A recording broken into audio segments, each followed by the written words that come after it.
Hey everybody, it's Monday night. It is September. It's out. It's really Tuesday morning, September 19th, 2023. How do you update the college football algorithm? We're going to make it as fast as possible, as smooth as possible.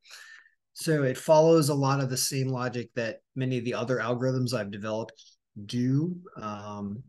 So let's talk about how you do it. You go to RotoWire, you get the odds, you paste the odds in for the upcoming week. You go to RotoWire. RotoWire is hanging out like here. You've got injury report on RotoWire. You've got sports betting. You've got player stats right here. So places you get things on RotoWire.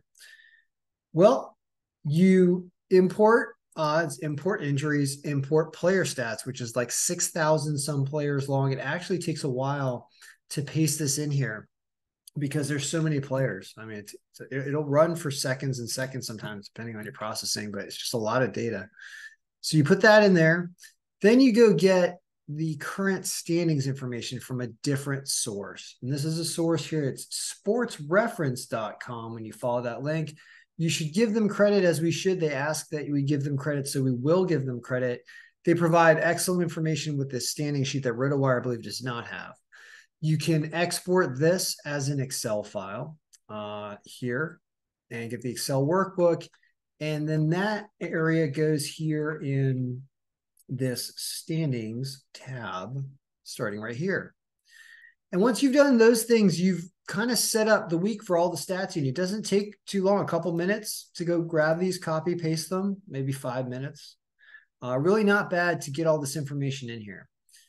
Now, what you need is you need to add the new games for the new week into the cube. And I've already done this, but I'll kind of go through the process to show you exactly how I did it.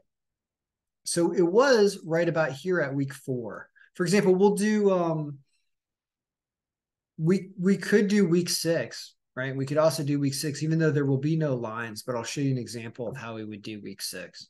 So what you need to do is you need to go into the season pivot sheet here. Season pivot sheet is the area where all our projections are kind of getting updated, and any distributions that we want to try or mess around with can be done right here with all these variables. This follows the same logic as the NFL algorithm. If you've purchased the NFL algorithm from me, you get to choose different percentages here and then test them against the history of the games, because we have all the entire weeks, all the games of the currently scheduled season are in here. So I did week 5. Let's click week 6. Week 6, all of a sudden, all the teams and everything update. The only thing that won't be here are lines for next week, because I don't believe there are any published lines yet. So the lines are screwed up. They're actually lines from that team in the current week, if that exists. So the lines and spreads are wrong, but everything else is correct, or at least correct as of right now. So you copy this area right here. It's from win strength all the way over to opponent of reference. And you highlight this area for this week that you're showing, because this is the projection database for your game. So you go all the way down to right about here. Okay. What you're going to do is you're going to copy this area, because this area is what's going to go into your cube sheet to create your database that you're looking at when you're looking at picks. So we copy this and we go to the cube, because this is the crux of how you get a new week in here. I paste it as values because it's a little easier to work with. Now we have to complete the database and the rectangle of data that we've created. There's some formulas here for final score that need to be brought in. So you double click and you autofill those down. And these formulas in columns A through C, you need to highlight those and autofill those down. And now all of a sudden you get your week 6 projections in here. And you can also format them by highlighting the row above in its entirety and using the format bar and then formatting it all the way down here. And everything will start to look better. Keep going.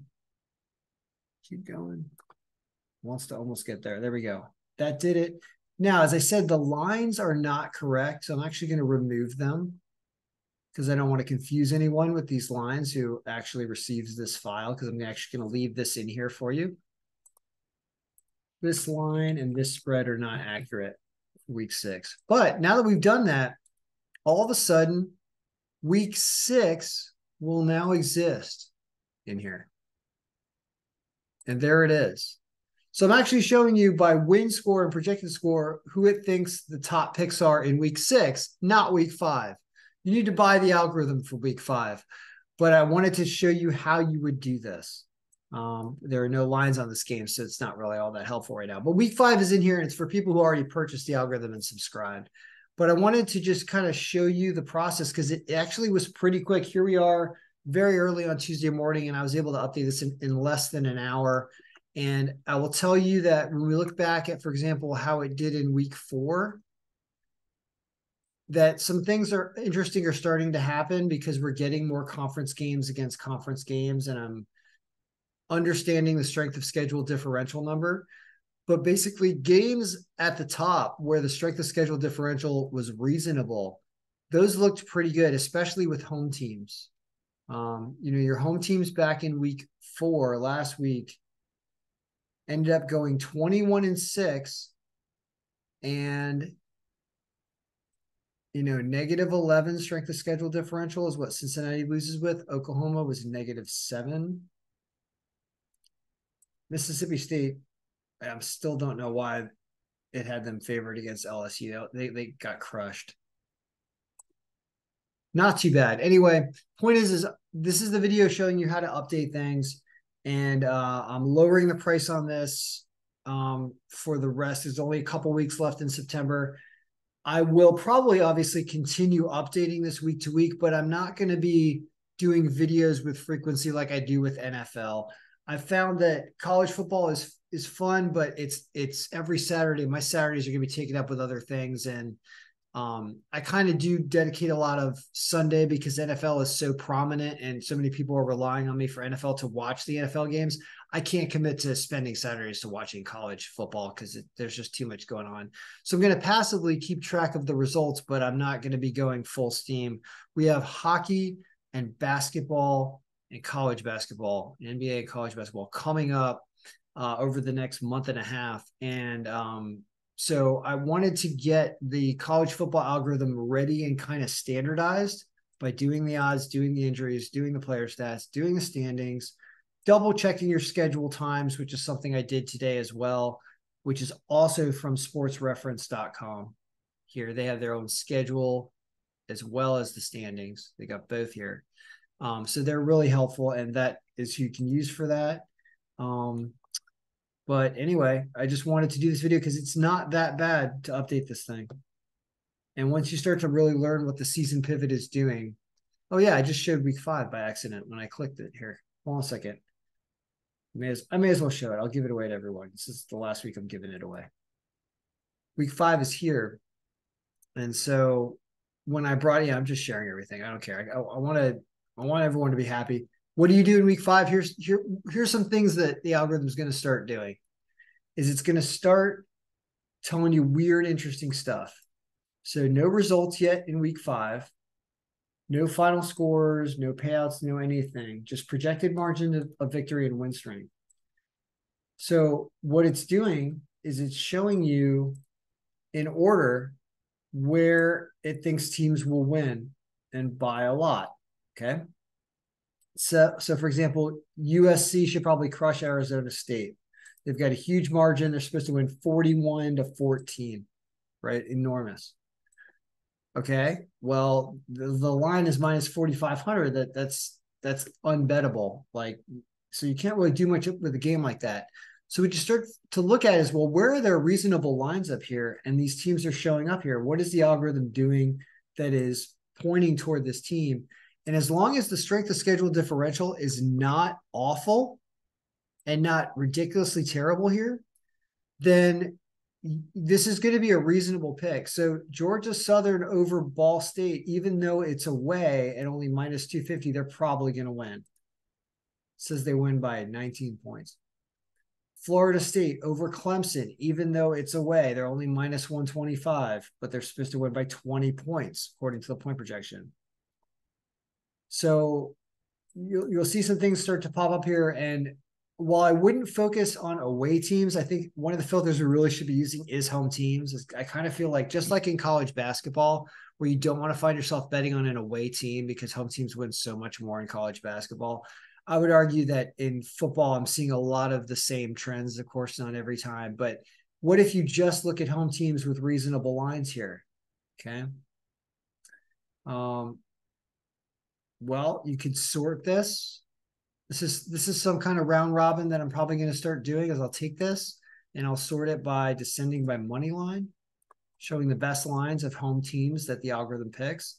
And you'll see you've got a Northwestern Minnesota, Michigan State over Maryland, San Diego State, Notre Dame over Ohio State. Wow, that should be an excellent game. That sounds like a fun game to watch, actually. So you'll do a round robin with these five, simply because, or take them all plus the points. Because as this algorithm continues to evolve and develop with current season stats, these are supposed to get better. Like home underdogs are something we always look for in college basketball. I suspect we're going to be looking for the same type of idea here in college football as this algorithm matures and gets more stats. So I'll be really interested in following games like this because when we're judging profitability, I want to be able to give you an order to wager on things. And good lines is a really good reason to take things, and home team is a really good reason to take things. So home underdogs are certainly going to be something to watch. And I would say that in the upcoming week, we need to watch Northwestern, Michigan State, San Diego State, Notre Dame, and Texas El Paso. Because, and these ones aren't awful either. Massachusetts, Wake Forest, Northern Illinois. Oh, this is a really bad algorithm win percentage for Northern Illinois. Oh, yeah, sorry. See the strength of schedule differential over here? Stay away from this stuff. If it's worse than -10, stay away from it. That means these guys are not necessarily good picks because strength of schedule is all off. And of all of these games, Michigan State apparently over Maryland is one that is, look at what a close game it is. You get 7.5 points with Michigan State. That's probably a very good pick, plus 7.5. That seems like a really good straight bet, given that their strength of schedule is that much better. And Northwestern plus 12 against Minnesota also. So we will definitely keep an eye on these games. I'm really interested to see what happens, but I'm not going to be following it that closely. So if you want the last few weeks of the college football algorithm, I'm lowering the price slightly. Just whatever it says on the link. Like it's going to be under $100, probably like 75 or $50 eventually. You'll get this file and you can use those services I mentioned to update it, and you'll find yourself with an advantage of really being able to look through this. All right. So good luck, everyone, in week 5. May all your picks be winning. The last set of college football steady videos are going to happen toward the end of September here, over till about week 6. And then we'll let it go, and it'll just be a product that I'll have here that you could buy, but it won't be a focus of the channel as much as NFL is or college basketball will be, and hockey will be, because hockey is a sport I enjoy watching the most and playing, and my son likes watching hockey. So we're going to certainly be doing more hockey because it's just in our wheelhouse here. All right. So good luck, everyone. May all your picks be winning, and enjoy college football. I mean, there's a lot to enjoy about college football. There's certainly an element. Yeah, Louisiana Tech is probably not beating Nebraska at plus 860 because they have a strength of schedule differential of -10. Same here with Akron. You can see this Northwestern game is kind of an outlier at the plus 350. If there's a chance of one of them winning, it's probably this one. 16-15 game. Nobody can score. I don't know. All right, good luck, everyone. May all your picks be winning. Hopefully some of these will, and the algorithm will continue to get better, which is what we're trying to do here.